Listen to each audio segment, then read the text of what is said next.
Mr. Scully, we have a machine here that bears your brilliant mind, your fingerprints, all kinds of good stuff. I think first and foremost, our team's job from a design side was really to ensure that there's a BMW identity to the car. And so if you start at the front, really I think that's where the message first comes clear. You'll notice it's also a very open architecture at the front, so it's very flow through. So in fact, every bit of air that flows through these kidneys and flows under these kidneys is obviously critical to the performance of the front diffuser and overall downforce of the car. So in that way, very functionally dependent, and it coincides really well with these icons that we have as BMW with the kidneys. Those kidneys are laser lit, which is this very fine line, so it's going to be, we hope, the ultimate spotter light for the endurance races. But it really does, again, help pronounce that icon of BMW of the kidneys. Those kidneys are flanked by these twin icon headlights, and those are really important to really define that forward orientation and determined expression. So it's this very purposeful look to the car, and I think that together with this faceted hood and the nested logo is really what makes it clearly a BMW from the first glimpse. And so the front really delivers that message. If we start to then transition around the car, you'll see there are other elements of BMW that become evident now that the car is not in camouflage livery. So say, for example, this shark nose, this forward lean, again, really comes toward trying to pronounce that forward orientation of the car and that determination. It's not something that is specific to every manufacturer, and that's why I think it's important.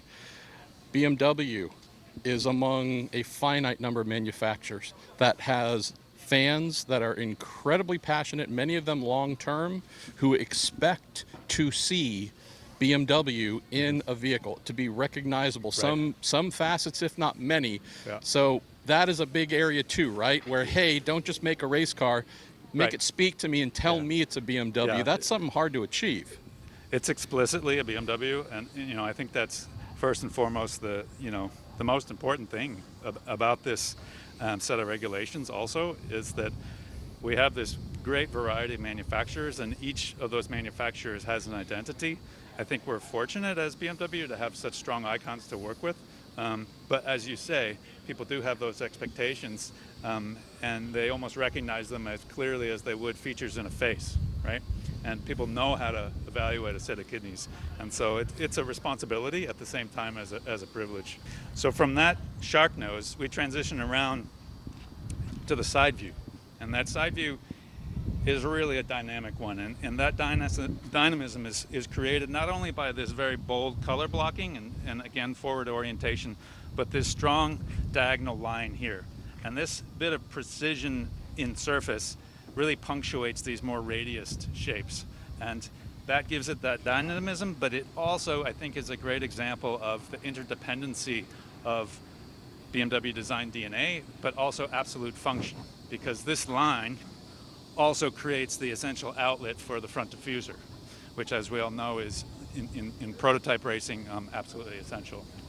So that's kind of a good example of the duality that this project represents, and it's one of the things that makes it so exciting to work on.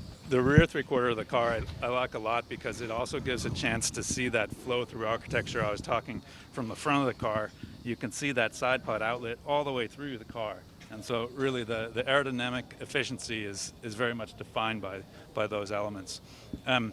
Also from rear three-quarter, we see the L-shaped taillights together with kind of a Trinity pattern, which you might recognize from some of our more recent show cars. It's also flanked by twin BMW rondelles, has a lot of relation obviously to the M1 originally, but also the upcoming XM production car. So again, identity, recognizability from the rear was something we worked on quite a bit. There's also some details that help reinforce that identity. So say, for example, these M hook mirrors, which really point back towards center line of the car, actually toward the driver, and reminding the driver that they are driving a BMW M. And we love that little bit of identity in the car. Also the Hofmeister Knick, a truly sacred element for BMW, recognized in a quite an avant-garde way. So those details really help, again, transmit that identity of the car. Mr. Scully, we have some interesting graphics here. I make out some of an M, all of an M. Yeah. You tell me, what am I seeing here? Exactly. So you certainly recognize the M colors, and probably a bit of an M here. I like to call this actually M deconstructed. So if you look at the car overall, what at first you see is this very almost abstract triangular pattern running across the car. But that triangular pattern also, in certain vantage points, creates an M itself. So maybe deconstructed in this view, but if you transition now to the side of the car and right down to axle centerline, and you look at that same graphic, the M comes together. It clicks right into place. So I would call that M reconstructed, if you will. So that's something that, again, kind of points to these hidden design elements that we have in here. We also have a lot of corner-to-corner relationships, which you might recognize also from the BMW logo itself, with the blue and white quarters coming together. I also should mention that together with the M hook mirror, we have this boomerang shape guide vane just behind the front wheel. That also is a direct connection to the M4 production car with the air breather feature on just behind the front wheel. So it's, again, another one of those brand identity elements. You've made an entire Easter egg out of a GTP car, which exactly. I absolutely love. It is Easter Sunday. Just in front of the driver's side of the car, we have this matte black application. And that matte black is actually an extension of a premise of design that we have at BMW for the interiors, which is called driver orientation. But we've now extended that to the exterior of the car because this is non-reflective. So we want to have a functional benefit to the graphic shape. Right? And so this is now a signature element for BMW Motorsports altogether, and again, focusing on the driver itself and the purpose of the vehicle.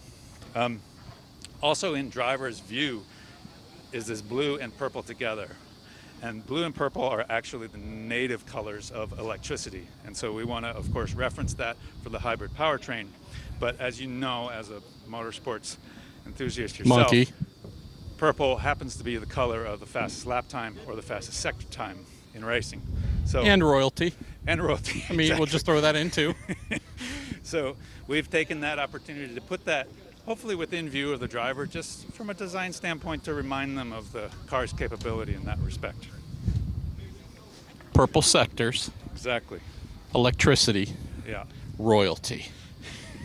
M hybrid V8.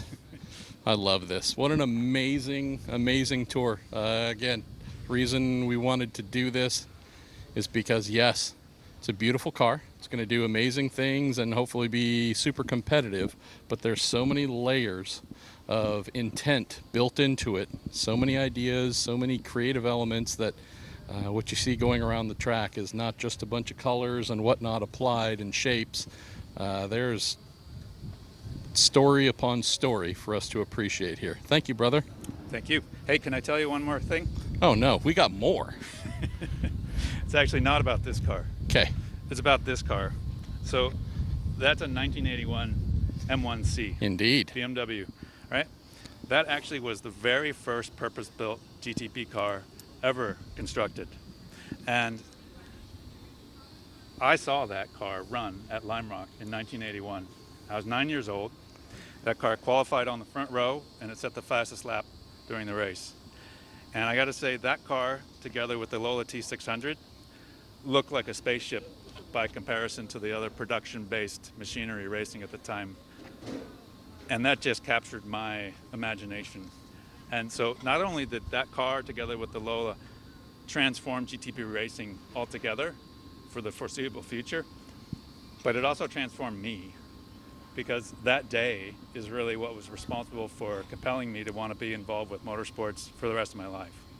And so to be now reunited with that car, together with now the fourth generation of a BMW prototype, is really a spectacular privilege. And the stories continue. Amazing. Chef's kiss for that. Thank you, sir.